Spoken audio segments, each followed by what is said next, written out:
a todos. Gratidão pela oportunidade de estar aqui, mais uma vez, podendo juntos estudarmos um pouco dessa doutrina tão maravilhosa. Gratidão pela presença de vocês, tanto os encarnados quanto os desencarnados. E que hoje a gente esteja com o coração brando e aberto para o aprendizado da noite. Eu estou trazendo o estudo do livro Jesus no Lar, psicografado por Chico Xavier, pelo espírito Neo Lúcio. Esse livro nos traz os ensinamentos do Cristo. E cada vez que eu estudo para ver a quem compartilhar com vocês, eu vejo o quanto ele é importante. Ele, no primeiro capítulo, nos trouxe a importância da gente fazer do nosso lar um lar edificante, com conversas puras e vantajosas, no sentido de elevação espiritual. Mostrou-nos o quanto a gente tem que, em família, amar e perdoar. Ele nos mostra, através de exemplos, o como é fácil a gente viver e elevar. Nós é que às vezes dificultamos. E hoje nós temos aqui o capítulo 6, que ele intitula Os Instrumentos da Perfeição. E é interessante, né? Cada capítulo, quando eu vou fazer, eu passo a semana inteira tendo lições sobre esse capítulo. E daí eu leio e falo, olha, é isso que está acontecendo. É isso que está tendo. E aí eu vou aprendendo. Eu vou levando tapas de luva de pelica para despertar. Então eu vou fazer a leitura e durante a leitura vou fazer alguns comentários para que a gente reflita sobre esse capítulo. Os instrumentos da perfeição. Será que ele quer dizer com isso os instrumentos da perfeição? Naquela noite, isso nós estamos relatando lá em Cafarnaum. Jesus junto com Simão, Pedro e mais um grupo de pessoas. Então lá, naquela noite, Simão Pedro trazia à conversação o espírito ralado por extremo desgosto. Agastara-se com parentes descriteriosos e rudes. Velho tio acusara-o de dilapidador dos bens da família. E um primo ameaçara esbofeteá-lo na via pública. Guardava, por isso, o semblante carregado e austero. Quando o mestre leu algumas frases dos sagrados escritos, o pescador desabafou. Descreveu o conflito com a parentela e Jesus o ouviu em silêncio. Então ele pegou e abriu o seu coração, dizendo o quanto que ele estava magoado com aquela situação do tio, falando dele que ele estava dilapidando o patrimônio da família, e o primo ameaçando de esbofeteá-lo em via pública. E Jesus o ouviu em silêncio, né? Aí, ao término do longo relatório afetivo, indagou o Senhor. Aí Jesus vem e lhe pergunta: e o que fizeste, Simão? Ante as arremetidas dos familiares incompreensivos. O que tu fizestes diante disso? Do que te ouviste, do que tu ouvistes e do que te considera como mágoa. Aí ele, todo cheio de si, com aquele orgulho que nós temos, né? Aquela prepotência, sem dúvida, reagi como devia. Respondeu o apóstolo veemente: coloquei cada um no lugar próprio. Anunciei sem rebuços as más qualidades de que são portadores. Meu tio é raro exemplar de sovenice, e meu primo é mentiroso contumaz. Provei perante numerosa assistência que ambos são hipócritas, e não me arrependi do que fiz. Aí eu leio aqui, aí eu vejo o quanto no dia a dia isso acontece. O quanto a gente se prende aos milindres da vida. Nós falamos aos quatro ventos que somos cheios de falhas, de erro, de orgulho, de vícios, mas aí quando alguém aponta ou fala alguma coisa que nós não queremos ouvir, aí a gente se enraivece. Aí a gente vira a mesa e aponta, como ele aqui reagiu, apontando e maledicendo os seus parentes.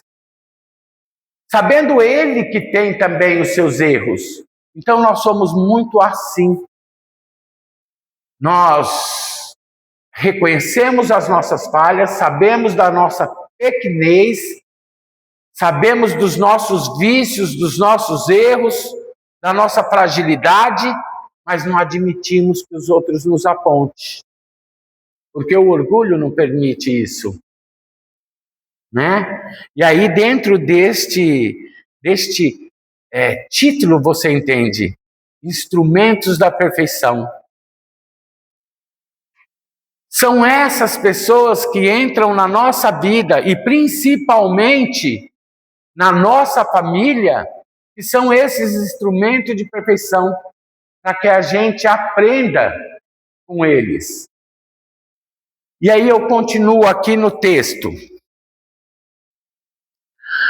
Coloquei cada um num lugar próprio, anunciei sem rebuços as más qualidades de que são portadores. Meu tio é raro exemplar de sovinice e meu primo é mentiroso contumaz. Provei perante numerosa assistência que ambos são hipócritas e não me arrependi do que fiz. Então não falou no privado, falou perante todos que estavam perto. O mestre refletiu por minutos longos e falou compassivo. Agora vem a grande lição, né? Pedro, que faz um carpinteiro na construção de uma casa? Naturalmente trabalha. Redargiu o interpelado, irritadiço, porque ele expôs que ele estava magoado com aqueles comentários dos parentes.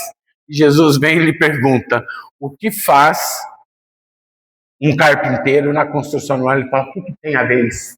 Eu aqui irritado, ele vem me perguntar o que ele faz. Trabalha naturalmente. Aí Jesus lhe pergunta, com que? Tornou o amigo celeste bem-humorado. As pessoas com as quais nascemos... Trabalha com que? Tornou o amigo celeste bem-humorado. Aí ele responde, Simão, usando ferramentas. Após a resposta breve de Simão, o Cristo continuou. As pessoas com as quais nascemos e vivemos na terra são os primeiros e mais importantes instrumentos que recebemos do Pai para a edificação do reino do céu em nós mesmos.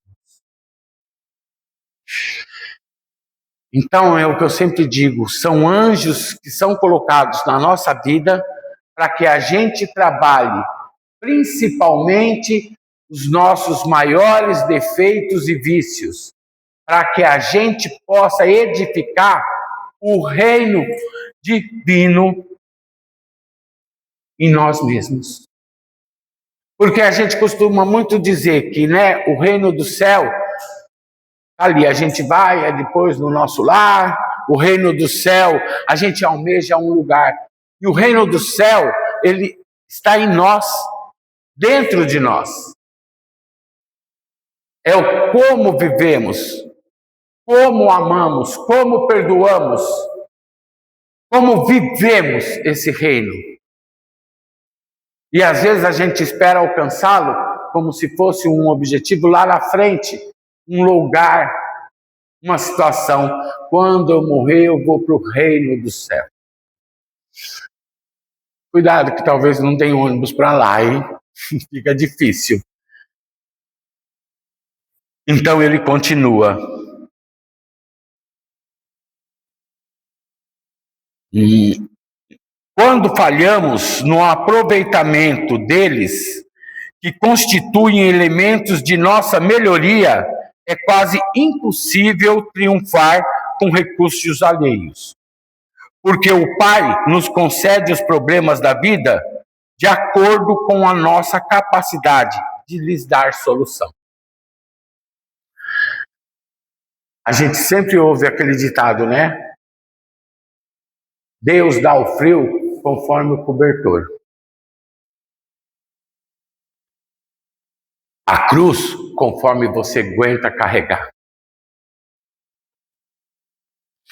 E ele continua, a ave é obrigada a fazer o ninho, mas não se lhe é reclamada outro serviço.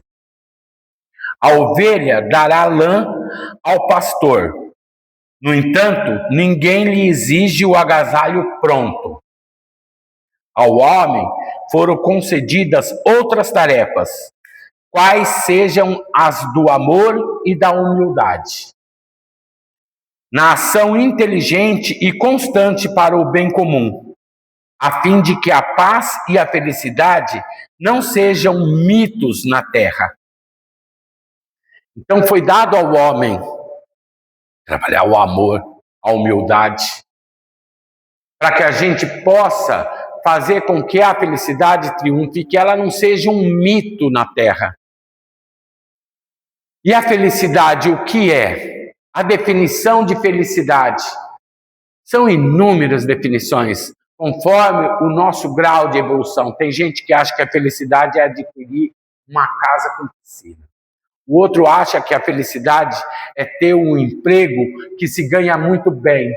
O outro acha que a felicidade é o carro do ano.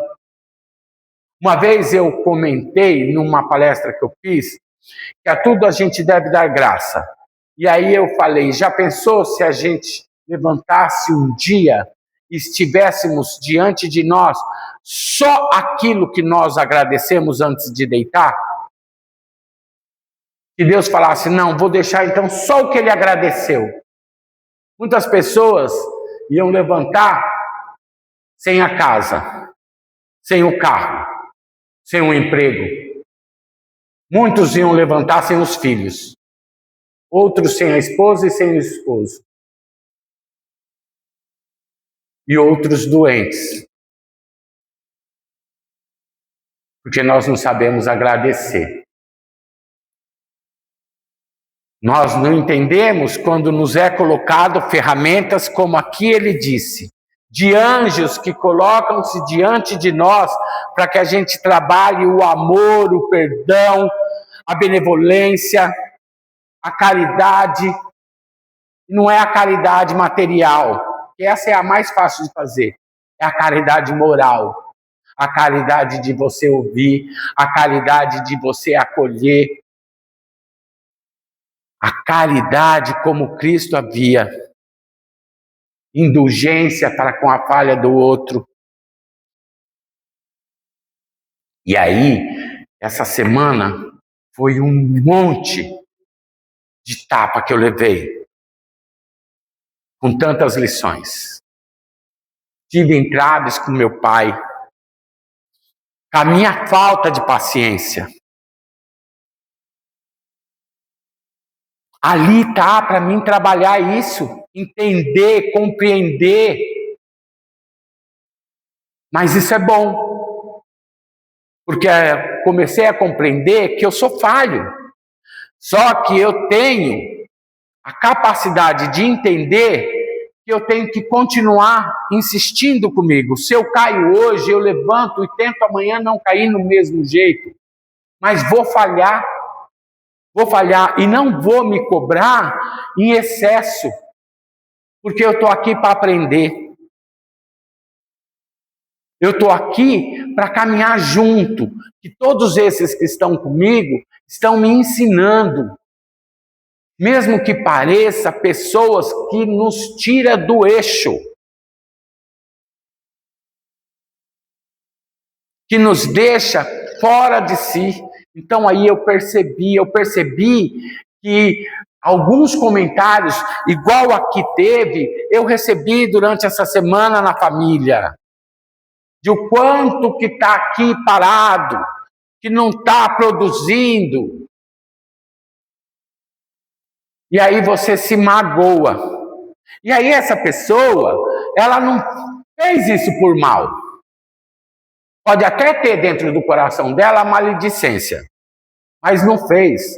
Ela é esse anjo que veio para me ensinar a ter perdão, para mim olhar e ver que eu não posso deixar o que vem de fora me atingir desse jeito, porque eu não tenho a capacidade de mudar ninguém. Eu tenho de me mudar, e assim mesmo é difícil. Então essas pessoas nos ensinam que a gente aprender a olhar para dentro de nós mesmos e começarmos a analisar o que eu preciso fazer para mim melhorar. A visão que cada um tem de mim não tem um valor pesado para mim. Mas quando chegam esses comentários, eles são bons para me fazer refletir. Para muitas vezes, esses comentários são verdadeiros. Eu estou ali orgulhoso, eu estou ali vivendo de uma maneira viciosa. Só que a gente é tão arrogante que a gente não aceita. Pode até ter vindo com um ar de maledicência e de maldade, mas é como você recebe que é o importante. É como o seu coração está. Como foi dito na lição retrasada, falou que tem que estar limpo o coração para poder receber. Assim como a tina para receber o leite da cabra tem que estar bem higienizada, senão traz azedume. Quem traz azedume para o nosso coração somos nós. Então, muitas vezes, nós não entendemos o quanto de anjos são colocados do nosso lado.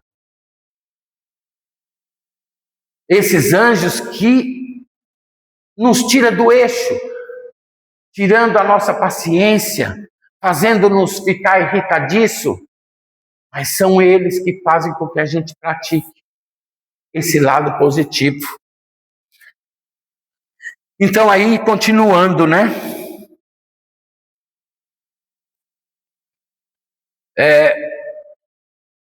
Da humildade, na paz, felicidades, não sejam muitos na terra. Os parentes próximos, na maioria das vezes, são o martelo ou o serrote que podemos utilizar a benefício da construção do templo vivo e sublime, por intermédio do qual o céu se manifestará em nossa alma. Conseguimos perceber isso? E para a gente poder evoluir, para a gente poder ir para o mundo de regeneração, a gente tem que estar lapidando isso dentro de nós, e esses são as ferramentas, esses parentes, esses amigos, esses colegas de trabalho. Enquanto o marceneiro usa as suas ferramentas por fora, cabe-nos aproveitar as nossas por dentro. Em todas as ocasiões, o ignorante representa para nós um campo de benemerência espiritual. O mal é desafio que nos põe a bondade à prova. O ingrato é um meio de exercitarmos o perdão. O doente é uma lição à nossa capacidade de socorrer. Não consegue perceber o quanto que cada anjo desse na nossa vida nos auxilia? o ignorante, o maldoso, o doente. Aquele que bem se conduz em nome do Pai, junto de familiares endurecidos ou indiferentes, prepara-se com rapidez para a glória do serviço à humanidade. Porque se a paciência aprimora a vida, o tempo tudo transforma. Então você vê a lição do Cristo para conosco, né? Ele nos traz esse entendimento que a gente olhe as pessoas que caminham conosco, que cruzam o nosso caminho, como anjos. E aqueles que a gente julga que são os mais cruéis, que a gente vê até como inimigo, né? A gente vê com raiva dentro do trabalho, que às vezes nos persegue ou quer nos passar uma rasteira. Aqueles parentes que conosco convivem, nos cobra, nos exige o que eles gostariam que fôssemos, como se estivessem com a verdade. Todos esses são anjos que o Cristo nos coloca como ferramentas para que a gente possa aprender a lapidar o nosso coração, o nosso ser. E a gente, com isso, entender e poder, com esses antídotos, eliminar os vícios que nós temos, da arrogância, da prepotência, da mentira, da inveja. Que a gente, com isso, a gente aprende a trabalhar o nosso coração. Então, esse instrumento que é dito aqui, instrumentos da perfeição, são essas pessoas que Cristo nos coloca como anjos. E aí, depois dessa colocação toda do Cristo, calou-se Jesus, e talvez porque Pedro tivesse ainda os olhos indagadores, acrescentou serenamente: se não ajudamos ao necessitado de perto, como auxiliaremos os aflitos de longe? Se não amamos o irmão que respira conosco os mesmos ares, como nos consagraremos ao Pai que se encontra no céu? Depois dessas perguntas, pairou na modesta sala de Cafarnaum expressivo silêncio que ninguém ousou interromper. Então você entende o quanto que a gente tem que no dia a dia observar cada situação, cada ato, para que a gente possa tirar dali a lição que nos elevará, que nos auxiliará. E essas lições vêm e não são com elas que a gente vai fazer uma mudança. Não é do dia para a noite. Nós estamos aqui já em inúmeras reencarnações e vamos passar por outras inúmeras. Basta saber o quanto a gente quer elevar-se e o quanto não. Então é a gente viver, cair, levantar e buscar, da próxima vez que cair num outro erro, buscar entender aquele erro. E a gente olha isso, no dia a dia. Essa semana teve várias situações, né? Eu vou dar assim, sem citar nomes, porque são os exemplos que importam, né? Estávamos conversando com um grupo, aí falamos de um trabalhador na seara espírita que está assim preso à materialidade, meio que sentindo dono daquele centro, daquele trabalho que ele faz. Qual é a nossa situação dentro disso? Muitos começam a querer se afastar. É tipo, eu não comungo com isso, então eu não quero isso para mim. Isso é correto? Esse irmão está na nossa frente para que a gente trabalhe a compreensão A compaixão é para que a gente estenda a mão e ajude ele a enxergar que ele está indo no caminho errado. E não dar as costas. Porque daí eu só quero andar com quem está muito certinho. Então eu não quero ajudar aquele que caiu. O que caiu nessa caminhada e nessa corrida que a gente tem na vida, eu vou largando para trás. Para que eu vou estender a mão? Eu não, ele vai torcer o pé, ele não está sabendo correr. Não quero ele comigo, não. E aí a gente vê essas situações. A gente estava conversando, e aí falamos de uma rua que ia se abrir. Falou, não, o pessoal não quer que abra essa rua não, porque vai ligar com aquele bairro, que o bairro é violento e ninguém quer que o povo daquele bairro passe aqui, por esse nosso bairro.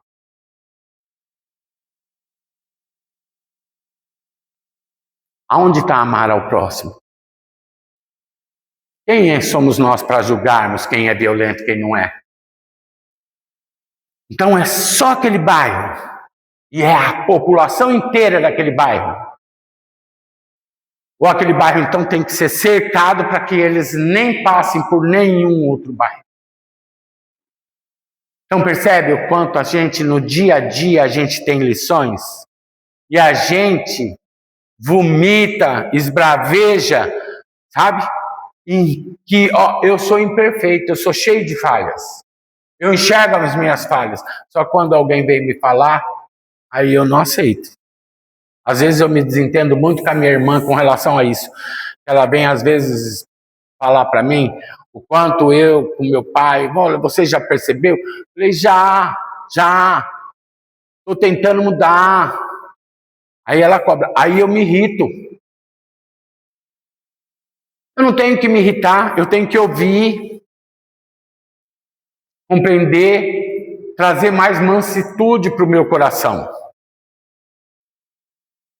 E aí eu me irrito com ela. E acho que ela que está errado.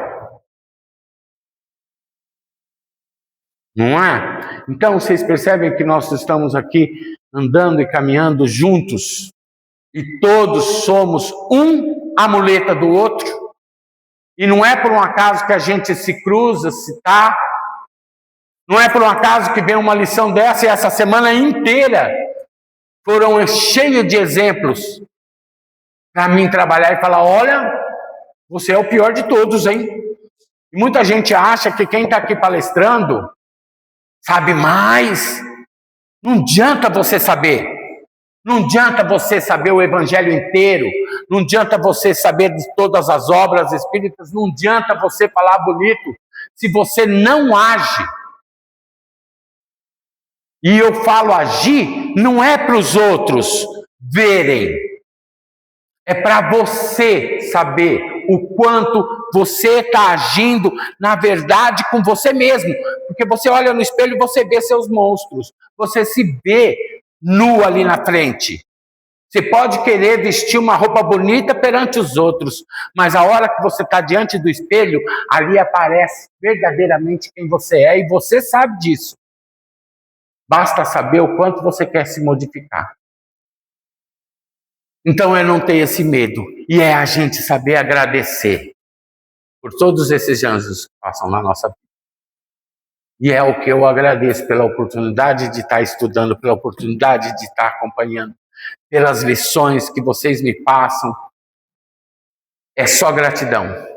E é isso que a gente tem que levar hoje. E é isso que eu agradeço. Muito obrigado pela oportunidade. Que assim seja.